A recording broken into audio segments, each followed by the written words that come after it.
RTL Matin. Et tout de suite, l'invité d'RTL Matin, Thomas, vous recevez Éric Ciotti, député des Alpes-Maritimes et président de l'Union des droites pour la République. Bonjour et bienvenue sur RTL, Éric. Bonjour, merci beaucoup. Ça va être un peu la Saint-Ciotti aujourd'hui à l'Assemblée, puisque votre groupe, l'UDR, va avoir droit à sa niche. Autrement dit, c'est vous qui allez fixer l'ordre du jour, avec pour commencer un texte dont on a beaucoup entendu parler. Vous souhaitez supprimer l'exécution provisoire pour les peines d'inéligibilité. Coucou Marine Le Pen. En fait, vous êtes un vrai ami, vous, Éric Ciotti. Si on a un problème, on fait allô Éric et hop, vous déposez un texte pour changer la loi. Vous êtes en grande forme ce matin. Et vous aussi. Vous me conférez un statut de sainteté. Je ne l'aspire pas encore. Et j'aide les amis.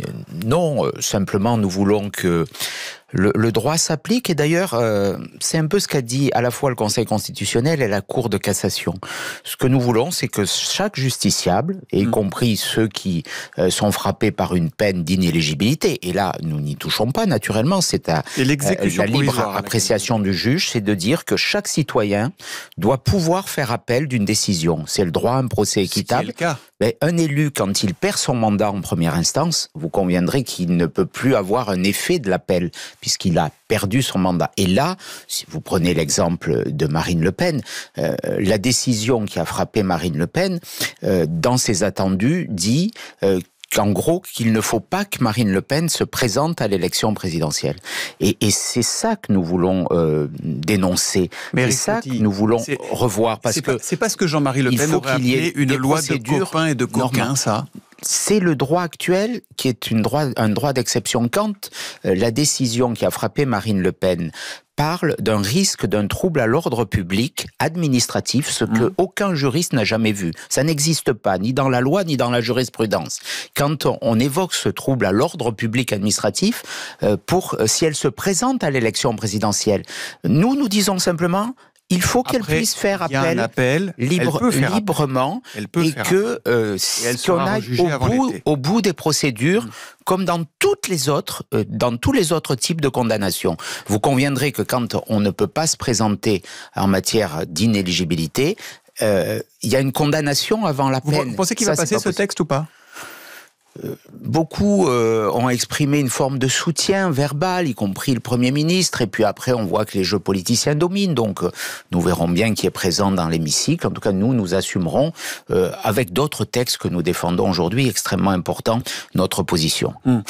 Pour vous, qui avez donc claqué la porte des Républicains il y a un an, à l'époque c'était poursuivre Marine Le Pen. Si c'était Jordan Bardella qui devenait le candidat, c'est kiff-kiff, c'est la même chose ou pas ? Vous l'auriez fait pour Jordan Bardella ? L'année dernière, j'ai souhaité une alliance avec Jordan Bardella et Marine Le Pen, bien sûr, mais c'était Jordan Bardella qui conduisait notre coalition et qui avait vocation à être Premier ministre. Donc, je travaille avec les deux, je dirais avec la même confiance et la même amitié. Donc là n'est pas le sujet.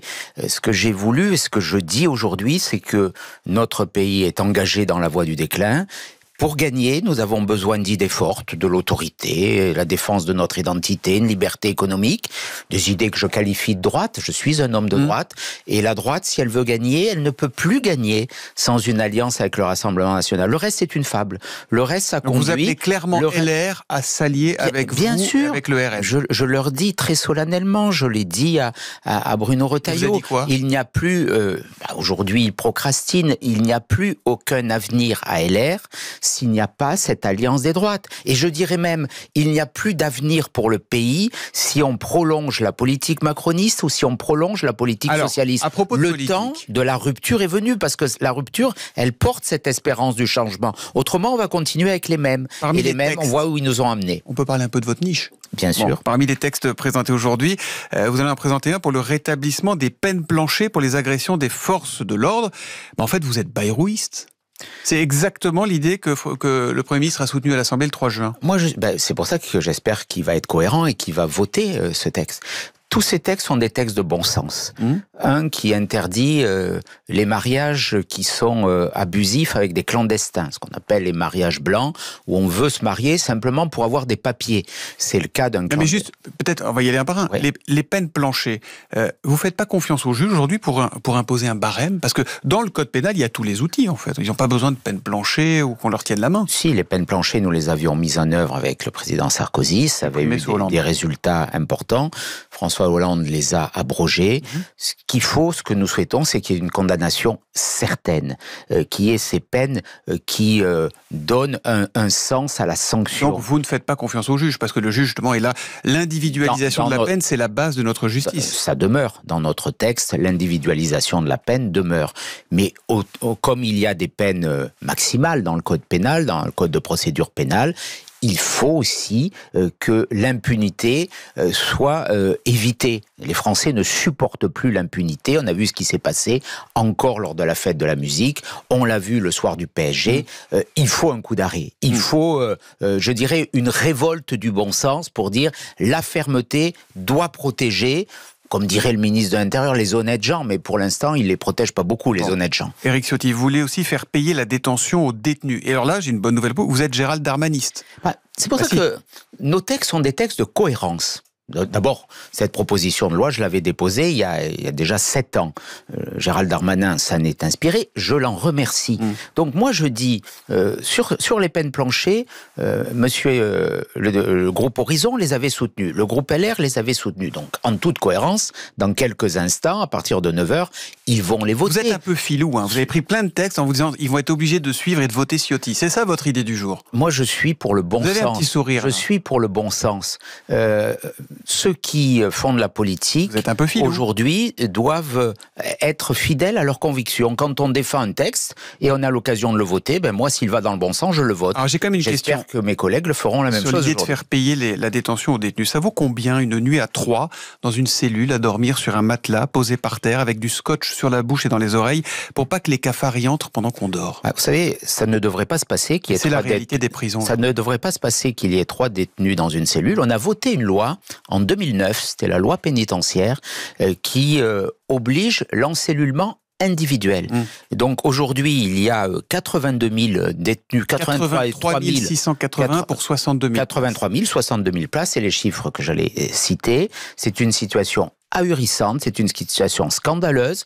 Scandaleuse parce qu'elle ne permet pas d'exécuter les peines, et notamment les peines de prison ferme, et scandaleuse sur un plan faire payer des détenus de dignité humaine. Vous allez faire payer des détenus qui sont dans ces conditions-là? Quand il y a un trafiquant de drogue, M. Amra, qui proposait 1 million de crypto-monnaies aux policiers qui l'ont arrêté, c'est à la société de payer sa détention. Il ne vaut pas mieux que cet argent serve à indemniser les victimes? C'est à la société de payer sa détention. Quand vous allez à l'hôpital, vous payez un forfait hospitalier de 20 € par jour. Et il y a des personnes qui sont dans des situations précaires. Les grands trafiquants, on ne doit pas s'interdire. Et le garde des Sceaux l'a dit. Donc c'est là encore une mesure qui va dans le bon sens. La politique, ça doit être le bon sens. Ça ne doit pas être la volonté de bloquer ce que veulent nos concitoyens. Il y a quelques mois, le RN et l'UDR avaient mêlé leur voix à la gauche pour faire tomber Michel Barnier. Les socialistes ont décidé d'en déposer une de motion de censure qui sera mise aux voix la semaine prochaine. Vous allez la voter ou pas? Non, je ne la voterai pas parce que je ne vais pas être l'arbitre de celui qui doit diriger le nouveau Front populaire entre les insoumis et les socialistes. Tout ça. Mais oui, la cohérence. Pourquoi vous avez voté celle contre Barnier et pas celle contre Barnier? Vous êtes aussi sévère avec l'un qu'avec l'autre? Non, parce que j'ai voté la censure contre Barnier parce que nous ne voulions pas la désindexation des retraites, nous ne voulions pas la hausse de 15% des tarifs d'électricité, nous ne voulions pas le déremboursement des médicaments. C'était 3 lignes rouges. Michel Barnier ne nous a pas entendus, je le regrette. Nous avons voté une censure pour protéger les Français, pour s'opposer à la hausse des impôts. Là, c'est sur les retraites, manifestement. Moi, je suis pour le maintien de cette réforme des retraites. Nous avons un système par répartition qui est à bout de souffle. Donc ça, il y a une évolution démographique. Donc rendez-vous au budget. Et on aura les mêmes lignes. Moi, je demande à François Bayrou, s'il veut rester, qu'il engage une grande politique de baisse des dépenses publiques, d'économie, et qu'il arrête de prendre dans les poches des Français. Éric Ciotti, bon, vous connaissez ma dernière question alors? J'imagine Nice. Bah oui, Nice. Candidat ou toujours pas? Si c'est systématique. Ah oui. On s'en approche. Mais ça progresse ou pas? Oui, ça progresse. Il n'y a pas un autre candidat UDR qui se prépare? En tout cas, je peux vous dire que il y aura un candidat UDR à Nice. Qui sera Éric Ciotti? Ça, on vous le dira un peu plus tard. Et pas beaucoup de cheveux? On vous le dira un peu plus tard. C'est un portrait robot, on va trouver. Qui est pas trop loin de la réalité.